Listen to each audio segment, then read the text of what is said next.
क्या किया आप लोगों ने? बुलाइए डॉक्टर साहब को।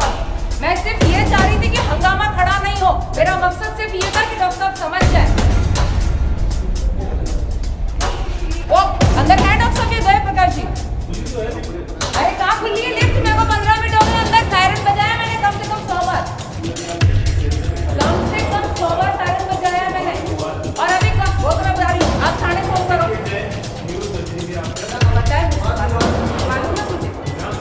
मालूम है मुझे। अच्छा मैं अंदर पेशेंट बन गई, 10 मिनट तक वो कुछ भी नहीं।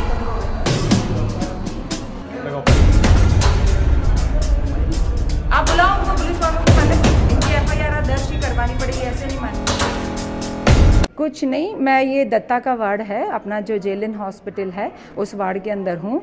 आज मेरे हस्बैंड पिछले 9 महीने से डायलिसिस पेशेंट हैं और मैं दत्ता की इसी लिफ्ट से ऊपर उनको लेके जाती हूँ क्योंकि वो पैदल नहीं चल सकते। वो खुद भी गवर्नमेंट जॉब में यहीं पोस्टेड थे, 6 साल वो जेलें नहीं रहे हैं। तो स्टाफ लगभग कई बार स्टाफ ने प्रॉब्लम करी पर मैंने ध्यान नहीं दिया, स्टाफ को समझा दिया, स्टाफ समझ भी गया। आज डॉक्टर साहब मुझे मिले, मैंने डॉक्टर साहब से बोला, मैंने कहा डॉक्टर साहब ये पेशेंट है, ये नहीं जा सकते ऊपर 2 लिफ्ट में।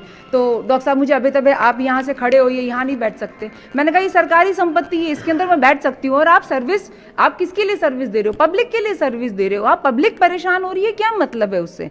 मैंने कहा लिफ्ट कोई आपके घर की तो नहीं है, लिफ्ट सरकारी लिफ्ट है। तो मैंने कहा आप चलिए प्रकाश जी के पास चलते हैं अपन, या अनिल जी के पास चलते हैं अपन, और अनिल जी से पूछते हैं कि क्या ये लिफ्ट मैं यूज कर सकती हूँ या नहीं कर सकती हूँ। और अगर मैं गलत हूँ तो आप मुझे बताइए कि आप लिफ्ट क्यों यूज कर रहे हैं। मैं वहां से अनिल जी के पास गई, अनिल जी के पास जाके मैंने पूरा वाकया अनिल जी को बताया। तो अनिल जी ने कहा मैडम आप रिटर्न में शिकायत दीजिए, हम तो खुद परेशान हो रखे हैं बहुत ज़्यादा। मैंने कहा ठीक है। मैंने उनसे पूछा भी कि इन्होंने अपना जो इस्तीफा दे रखा है VRS लेने के लिए, क्या एक्सेप्ट हो गया क्या? तो बोले मैडम नहीं कुछ नहीं, आप रिटर्न में दीजिए। मैंने कहा ठीक है, मैं जाती हूँ, दिलीप को देखूंगी और मैं रिटर्न में देती हूँ। यहाँ आके जैसे ही मैं लिफ्ट में घुसी और इन लोगों ने लिफ्ट बाहर से बंद कर दी।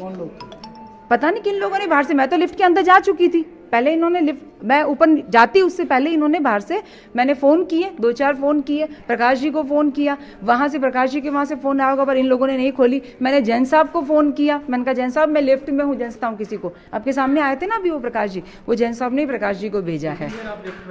मैं कम से कम 10 से 15 मिनट लिफ्ट के अंदर रही हूँ और मैंने 100 बार लिफ्ट का सायरन बजाया है। और यहाँ इतने लोग हैं, आप किसी से भी पूछ सकते हैं कि क्या मैंने 100 बार सायरन बजाया नहीं बजाया। दूसरा लिफ्ट की भी सारे आप इसकी जब आप कैमरे की जो निकालेंगे और क्या तरीका, सीधा सीधा समझ में आ रहा है ना कि डॉक्टर साहब क्या चाहते थे। पहले तो बीइंग ए लेडी वो मुझसे बदतमीजी से बात कर रहे थे, फिर भी मैंने उस चीज को फॉरगो कर दिया। मैंने कहा कोई बात नहीं, ठीक है, क्योंकि मैं जानती हूँ दत्ता जी का नेचर क्या है और क्या इनका इतिहास रहा है। और ये मेरे पड़ोसी भी हैं, वहीं G ब्लॉक रहते, वहां भी क्या स्थिति इनकी है मुझे सब पता है। लेकिन फिर भी हाँ बिल्कुल FIR दर्ज करवाऊंगी मैं अभी इनके खिलाफ। और अब मैं ये चाहती हूँ कि ये सिर्फ लिफ्ट मेरे लिए नहीं, जितने भी डायलिसिस पेशेंट परेशान होते हैं उन सब